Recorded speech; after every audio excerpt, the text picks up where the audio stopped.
चलिए 10th का एक नया चैप्टर स्टार्ट करते हैं, पॉलिनोमियल। पॉलिनोमियल कैसे शुरुआत कैसे करते हैं या फिर पॉलिनोमियल है क्या उसको देखते हैं। तो पॉलिनोमियल जैसे यहाँ पे लिखा है F X equal A N X N plus यहाँ लिखा है A N minus one X to the power N minus one और प्लस में ऐसे डॉट डॉट करते हुए अगर लेके जाएं कहां तक, प्लस में ए टू एक्स स्क्वायर और प्लस में ए वन एक्स और प्लस में ए नॉट।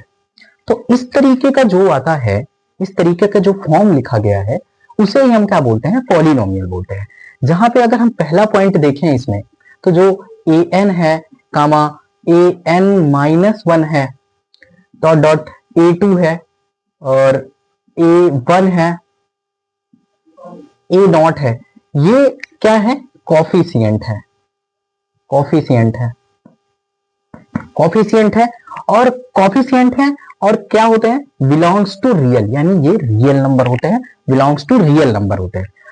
अब इसको कहा जाता है एफ एक्स, यानी कि एक्स वेरिएबल है, उस वेरिएबल में एक पॉलिनोमियल एग्जिस्ट कर रहा है जिसकी डिग्री, अगर हम यहाँ पर सेकंड बात करें डिग्री, तो डिग्री अगर हम बात करें क्या है इसकी, तो डिग्री है एन। ये कैसे पता चला, जो वेरिएबल है उसकी हाईएस्ट पावर जो भी होगी उसकी डिग्री हो जाएगी। तो इतना बड़ा सा ऐसे दिखने वाला पॉलिनोमियल कैसे समझ में नहीं आता, तो इसको थोड़ा सा अच्छे से करके देखते हैं। तो अब कहीं से भी इसको कट कर दो वो पॉलिनोमियल ही होगा। जैसे मान लेते हैं कि यहाँ एक हमने लिखा एफ एक्स लिखा और यहां से कट कर दिया, यहां से कट कर दिया, ये क्या आया ए नॉट, ये भी एक पॉलिनोमियल है और ये कौन सा, कांस्टेंट पॉलिनोमियल। कौन सा पॉलिनोमियल है, कांस्टेंट, क्योंकि इसकी डिग्री कितनी है, जीरो है, एक्स नहीं है भाई, तो इसकी डिग्री कितनी हो गई, जीरो।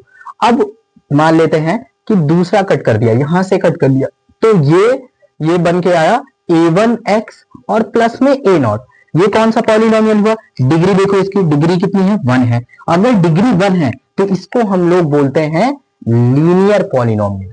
क्या बोलेंगे, लीनियर पॉलिनोमियल बोलेंगे भाई, लीनियर पॉलिनोमियल। चलो ठीक है, इसको अगर यहां से कट कर देते हैं तो एक दूसरा पॉलिनोमियल का जन्म हुआ और वो पॉलिनोमियल क्या कहलाया, ए टू एक्स स्क्वायर प्लस में ए वन एक्स और प्लस में ए नॉट। इसको हम बोलते हैं, क्योंकि डिग्री इसकी देखो, हाईएस्ट डिग्री कितनी है वेरिएबल की, हाईएस्ट डिग्री है टू, और अगर हाईएस्ट डिग्री टू है तो इसको हम बोलेंगे क्वाड्रेटिक, इसको हम बोलेंगे क्वाड्रेटिक पॉलिनोमियल होगा, ये होगा क्वाड्रेटिक पॉलिनोमियल होगा। तो इस तरीके से हमारे पॉलिनोमियल होते हैं। अच्छा, अब पॉलिनोमियल में होता है मोनोमियल होता है, बाइनोमियल होता है और ट्राइनोमियल होता है और वैसे होते हैं। इसका मतलब क्या हुआ, नंबर ऑफ टर्म से डिसाइड किया जाता है। अगर एक टर्म है तो मोनोमियल हो गया, अगर दो टर्म है तो बाइनोमियल हो गया, अगर तीन टर्म है तो ट्राइनोमियल हो गया। तो अगर कोई तुमसे ये पूछे कि कोई कांस्टेंट पॉलिनोमियल है और उसमें कितने क्या हो सकता है, मोनोमियल हो सकता है, बाइनोमियल हो सकता है या फिर ट्राइनोमियल हो सकता है, तो सीधा सा जवाब है केवल और केवल मोनोमियल हो सकता है, क्योंकि सिर्फ और सिर्फ कांस्टेंट कितना, एक हो सकता है, उसके अलावा और कुछ नहीं। ठीक है, इसी तरीके से अगर कोई पूछे कि लीनियर कैसे हो सकता है, तो भाई लीनियर की अगर जहां तक बात करें तो मोनोमियल भी हो सकता है और बाइनोमियल भी हो सकता है। कैसे, चलो देखते हैं। अगर इसको हम देखें तो ये अगर मोनोमियल है, जैसे अगर मोनोमियल की बात करें तो मोनोमियल में केवल और केवल इसको हम क्या लिखेंगे, ऐसे लिख सकते हैं ए वन और एक्स लिख दिया। देखो एक ही टर्म है, अगर एक टर्म है तो इसको हम कहेंगे मोनोमियल। और इसी को अगर हम बाइनोमियल बोलना चाहें, बाइनोमियल कहेंगे, तो बाइनोमियल के लिए ये जो हमारा लीनियर पॉलिनोमियल था उसको ऐसे लिख देंगे ए वन एक्स प्लस में ए नॉट, इस तरीके से। इसका मतलब अब तो समझ में आ गया होगा कि क्वाड्रेटिक में क्या हो सकता है, मोनोमियल भी हो सकता है, बाइनोमियल भी हो सकता है और ट्राइनोमियल हो सकता है। जैसे अगर मोनोमियल बना के देखो इसको, अगर हम कहें इसको मोनोमियल बनाते हैं,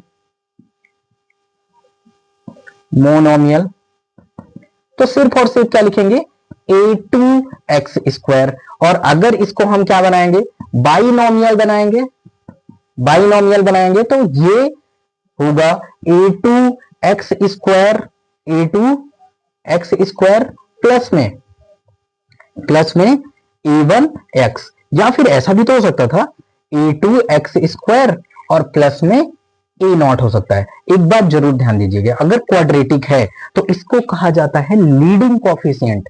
लीडिंग कॉफिशिएंट जीरो नहीं हो सकता है किसी भी चीज का। जैसे लीनियर है तो लीनियर का लीडिंग कॉफिशिएंट जीरो नहीं हो सकता। अगर लीडिंग कॉफिशिएंट किसी भी पॉलिनोमियल का जीरो हो गया तो वो पॉलिनोमियल नहीं रह जाता है, यानी कि क्वाड्रेटिक नहीं। अब अगर ये जीरो हो गया तो ये लीनियर बन जाएगा। इस वजह से हमेशा याद रखना है कि जिस पॉलिनोमियल की आप बात कर रहे हैं उसका लीडिंग कोएफिशिएंट कभी भी जीरो नहीं हो सकता है। तो अब अगर बाइनोमियल बना लिया तो ऐसे ही इसका हम क्या बनाएंगे, ट्राइनोमियल। अगर हम ट्राइनोमियल की बात करें तो ट्राइनोमियल कैसे बनेगा, सिंपल, जैसे पूरा लिखा हुआ है तो यहाँ a2x² प्लस में a1x और प्लस में बनेगा a0। तो ये अपना एक पॉलिनोमियल हो गया। अब हम लोगों को जो पढ़ना है वो सिर्फ ज्यादातर फोकस करना है क्वाड्रेटिक पर पढ़ना है। और ये हमारा क्या है, पॉलिनोमियल का एक स्ट्रक्चर हो गया। इसमें मोटे मोटी बात क्या है, ध्यान देना है कि ये वेरिएबल होता है, यक्स जो होगा एफ ऑफ यक्स लिखा जाता है, यानी एक्स क्या है, वेरिएबल है। और उसके सामने जो भी लिखा है जैसे a1 an -1 ये सब कॉफिशिएंट होते हैं उस वेरिएबल के, कॉफिशिएंट होते हैं। और डिग्री किसे कहते हैं, वेरिएबल की हाईएस्ट डिग्री, वेरिएबल की हाईएस्ट पावर जो होती है पॉलिनोमियल की डिग्री कहलाती है। तो